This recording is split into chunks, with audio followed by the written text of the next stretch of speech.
KTO Radio.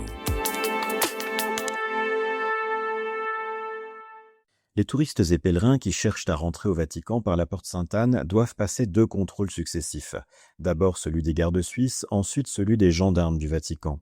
Si beaucoup peuvent avoir l'impression d'une répartition good cop, bad cop entre des gardes suisses plus avenants et des gendarmes plus sévères, ces 2 corps sont en réalité armés et préparés à toute éventualité d'intrusion ou d'agression, ce qui arrive de plus en plus souvent avec des personnes ayant des problèmes de santé mentale.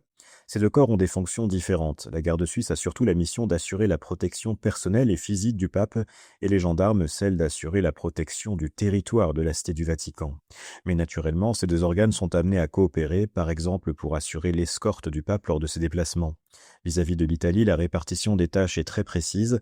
La police italienne a ainsi la charge de surveiller la place Saint-Pierre, mais en principe, elle n'entre pas dans le reste du territoire de la Cité du Vatican, qui est un État souverain.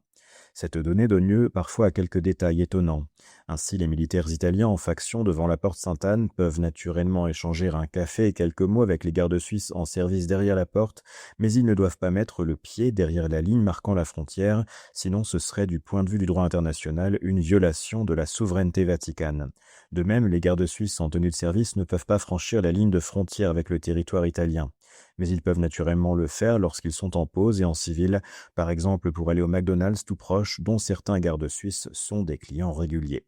La mission des gardes suisses et des gendarmes leur donne surtout l'occasion d'approcher les papes de près, et beaucoup se souviennent notamment de l'humour et de la délicatesse de François, capable parfois de leur raconter des blagues ou de leur chanter des chansons, mais aussi de leur donner des sueurs froides lorsqu'il cassait les agendas et les protocoles.